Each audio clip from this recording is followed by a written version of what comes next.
Huh. I thought everything else was supposed to spin around the sun, not the other way around. Hello, RoahmMythril here once again, getting back to RoahmMythril 3, and it's time for the judge commentary on the last couple of stages we just played, starting with 134th place, Teetering Over the Edge by Kuno Sachiaka. This stage got a 42.60, with a 1.8 in difficulty, 13.2 in design, 9.4 in fun, 4.8 in creativity, 5.6 in aesthetics, and 9.6 in functionality. Mick. This level gave me a very odd first impression. No idea what to make of that music. I still feel like I have heard that music somewhere before, but I'm not sure where. Anyway, at first, this seems normal. If anything, it's really dull, focusing its efforts exclusively on simple enemy challenges, most of which can be annihilated with a buster and good aim. It can also be the only part of the level you actually play if you end up finding the hidden teleporter, which, not sure how I feel about that. So, yeah, not sure where that was. A quick word about things like this, or that previous stage that apparently had a giant bolt hidden somewhere.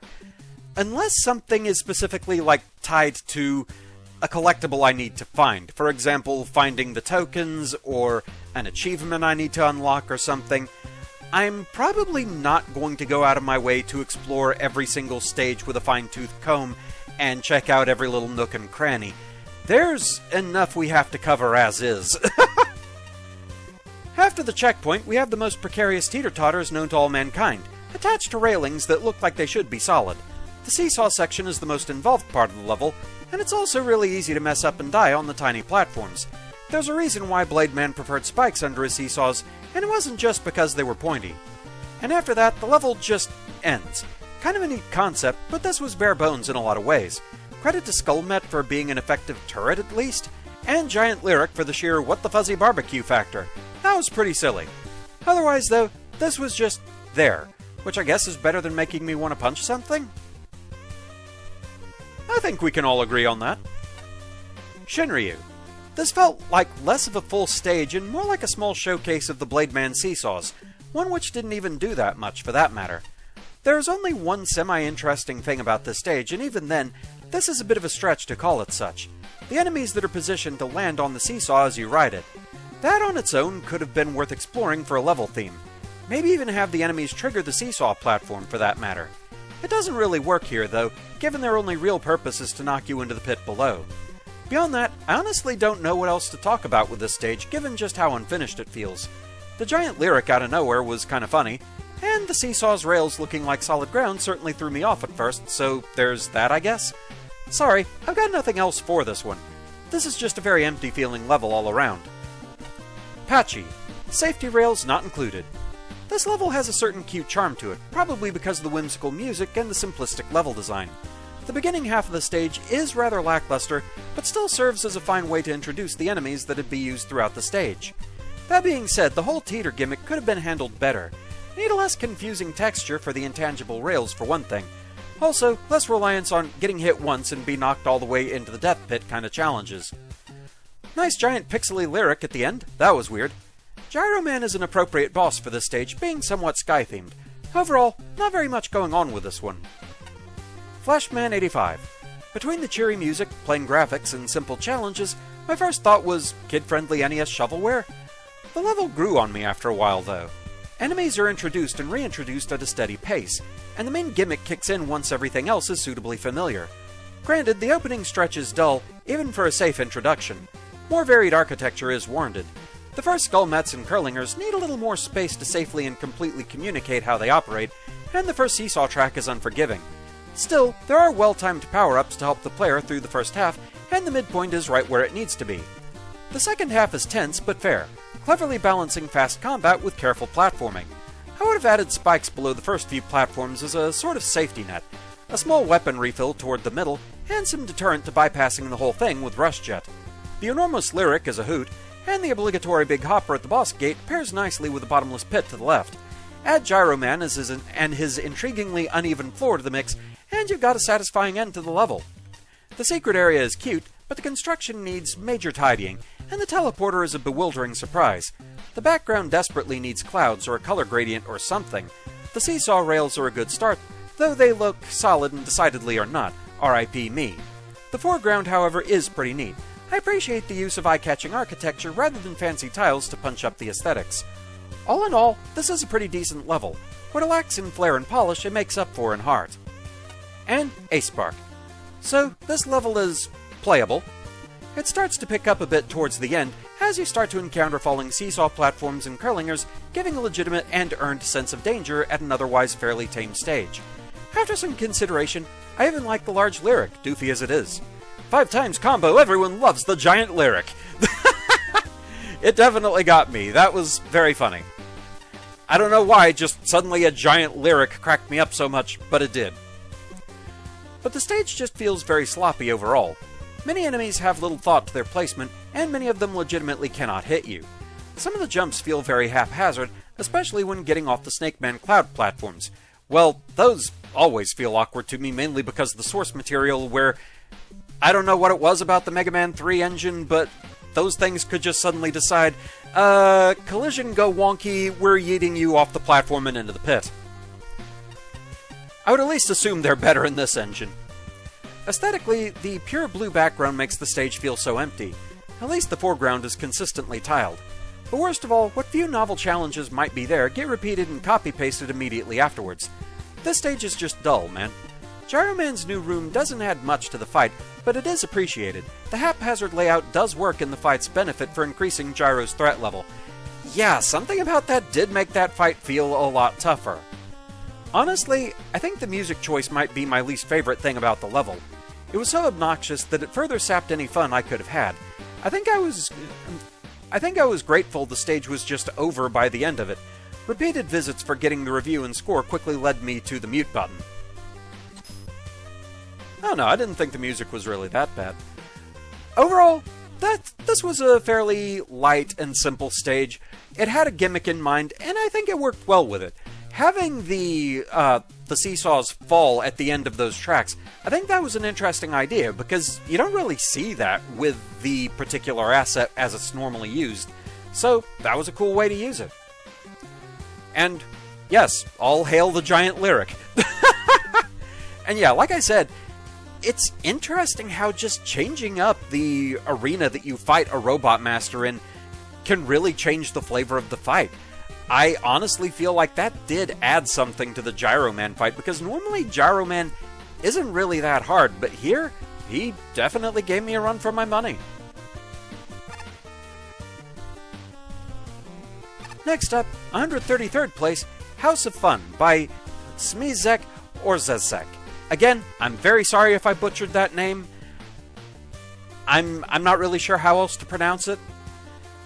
Honestly, both names in the set gave me trouble pronouncing. You don't know how many times I messed up that first name. Anyway, this stage got a 42.80, with a 4.8 in difficulty, 12.4 in design, 6 in fun, 6.8 in creativity, 8.4 in aesthetics, and 9.2 in functionality. Mick. Considering the general atmosphere, I think the name's meant to be ironic. Most of the design here falls into one of two camps, boring or frustrating. Boring applies mostly to enemies. They tend to just be in the way with no real effort to engage the player. This might have worked in the Guts Lift or Hover sections, but you can just wait out the Guts Lift without issue, and the fire totems with the Hover either plain cannot aim, or they're annoyingly accurate, no middle ground. The frustrating camp is the pendulums and magma beams, and it's where I have significant issues. Pendulum platforms are okay by themselves, but combining them with magma beams as soon as the third platform is pushing things. Pendulums are not that easy to control, and as a designer you can't assume everyone has played Mega Man 9. There's no real opportunity to get used to things before you're thrown in the fire, and that will mean a lot of annoying death. Combined with a lack of utilities and some really annoying tokens, and this boils over into a problem. Lack of utilities warrants a special word of advice. Don't do this. A player with options for how to succeed is a happier player, and removing options that flagrantly is antithetical. Okay, we're breaking out the $20 words. Antithetical to how Mega Man operates, especially since, for this level in particular, the most powerful utility for breaking it clean in two is still very much available, and was the only way I had the patience to get the tokens at all. I'm assuming Ice Wall because it at least stops the magma beams. Beyond that, this place just feels unpolished. The frustrating camp isn't the only piece with poor introduction. just the most memorable, and the boring elements tend to be strewn about without much evidence of thought. I also take some issue with the ice telegraphing. Painting girders blue and white doesn't automatically make them icy. It took a few girders for me to really catch on, and they made the boss fight far more aggravating than necessary. Overall, I didn't have a fun time. This needed a lot more polish than what it got. Shinryu. There's some decent ideas here as far as enemy and gimmick combinations go, but when it comes to the execution, this level goes way overboard. Things don't start out too bad, though. Some of the enemies and gimmicks have decent introductions, save for a few here and there. The slippery girders come to mind, since it's pretty easy to miss out on their functionality the first time you see them. All was going well for the most part, at least until the magma lasers showed up. Mixing those lasers with the Jewel Man swings is a nice idea in theory, but its uses here definitely could have used more restraint. Trying to sync up the swings with an opening in the strictly timed lasers quickly goes from tense and engaging to outright frustrating very quickly. This is especially so for the second and fourth tokens, which quite frankly ask way too much of the player in terms of timing and precision. Funnily enough, the part after the first magma laser section isn't anywhere near as bad. It's a pretty small chase the platform segment, and while I'm admittedly not too much of a fan of those, it was still pretty tolerable compared to what came before. I can't really say the same for the final stretch of the stage, though, which includes some really nasty enemy placement. The worst of these has to be the Catkin Batank on a swing towards the end. I don't know what's expected of the player here other than to jump on the swing and pierce it to death with Laser Trident or sit back and use Spark Chaser, both of which I did, because any other method seems to end with taking an unavoidable hit or falling off. It strikes me as a section that wants to be brutal simply for the sake of it, which is unfortunately how a majority of the stage plays out. Patchy. Omelette. Fun house, but can it be trusted? Where's the house in it? And more importantly, where's the fun? The swinging platforms combined with the lava pillars can be really irritating to get the timing right. It doesn't help that Rush and Magnet Beam are disabled for whatever reason. A tip for level designers, please don't take away options from the player just because you want them to do the challenges quote-unquote legitimately, especially when said challenge winds up being so precise and constrained. I had a lot of trouble locating the first token because it is hidden away in a room where there's no natural indication that you can scroll into it. Not approved. Yeah, I feel very fortunate that I just decided to try that after one of the previous stages that kind of hit a token the same way. Just something about the room ending in just a blank wall, it felt suspicious to me. I like the little joke with the Octo-Generator mini-boss, where you can pretty much trivialize the fight with the shielded dudes it spawns because of bullet ricochet shenanigans. The rest of the level is fine, but the abundance of swinging platforms and lava shooters just kind of made the whole experience somewhat miserable. The final section is where it is established that you can jump across the lava shooters, but then it's not actually the right path to go on the final part of the session, so that was a bit awkward with the false guidance.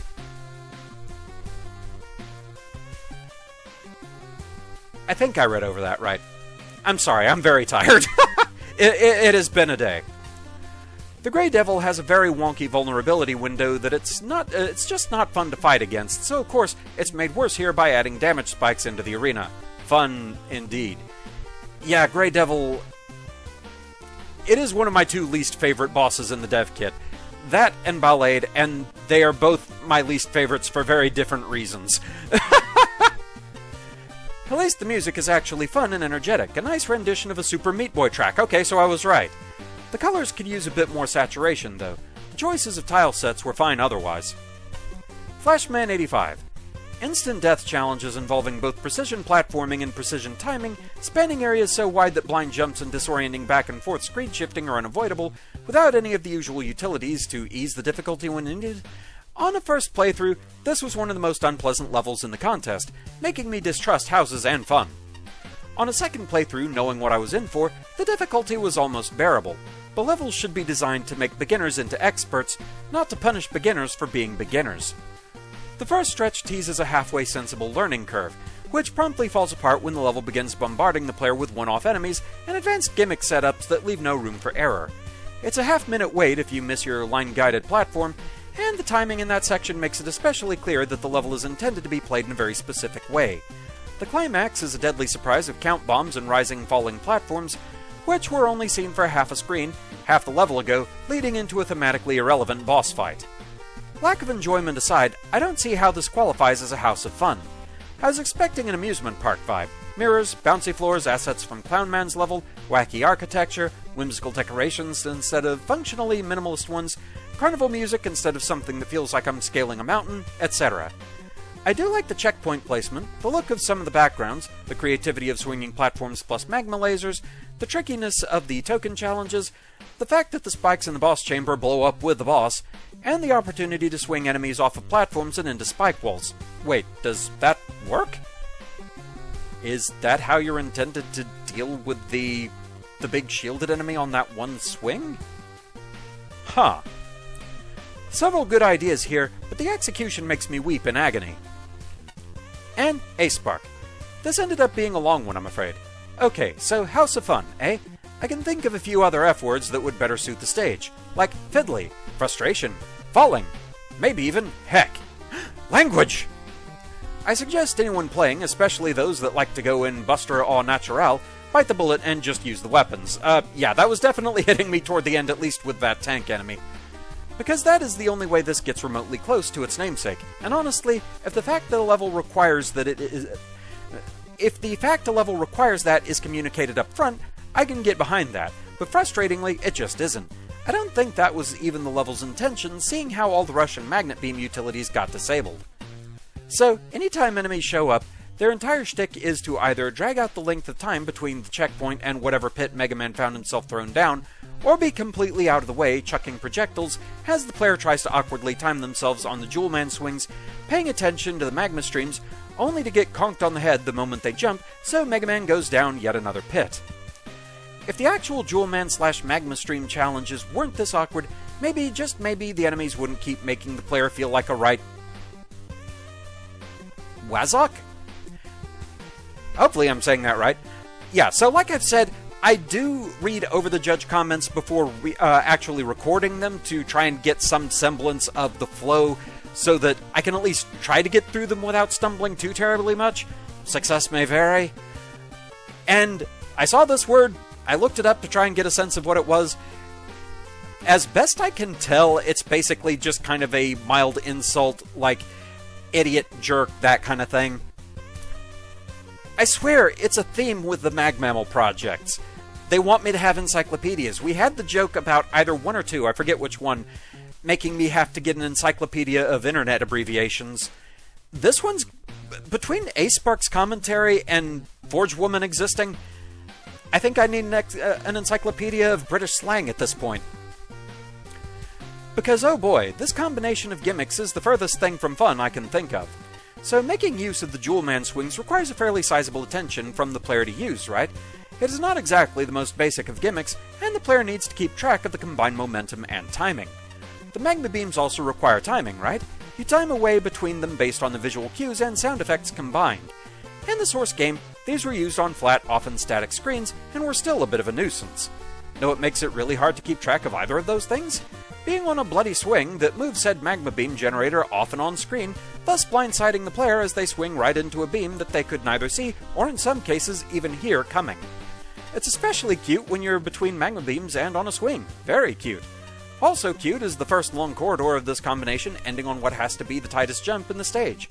Mega Man saw that particular pit many times as he just barely missed the jump onto the concrete platform. Yeah, I think that one got me once or twice, or maybe more. I'm not sure. I have slept since actually playing through the stage, and I think I've blocked a bit of it from my memory. It was painful. The tokens and even the end boss of this level are also a nuisance, but that's par for the course. The only thing that stops this becoming untenable is thanks to Tornado Blow and Ice Wall, you can help manage these difficult screens, with the other weapons getting rid of the worst of the enemies. The judges will, by the end of this, decide on whether or not stages get skips. I am a gnat's hair away from suggesting it, but it doesn't quite get there for me, but we'll see what everyone else decides. That said, as you may have guessed, I did not, in fact, have fun in this house. So, yes, as we saw, it got a skip. I would say rightly so. And, yeah, I would say, knowing that indeed it was Super Meat Boy music, it definitely makes the difficulty make sense. But it's also the kind of thing that, like, compared to the other stage where there was an excessive number of spikes, but if you hit one, death and regeneration was instantaneous, and it was much shorter areas. dying here was very punishing and very frustrating. So, yeah, I agree with Mick's take that House of Fun was probably meant to be ironic. This stage was certainly a stage. A difficult one. It will be remembered. It will be remembered for the pain it brought. We all hurt a little because of the House of Fun. It was actually the House of Pain the whole time! So with that, thank you for watching. I hope you're enjoying the series so far, and I shall see you again next time. Until then, fare thee well. I guess next time we're going to find out what this is all about.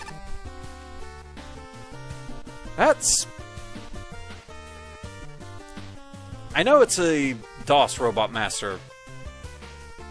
I think he was called Waveman before the more canonical Waveman happened.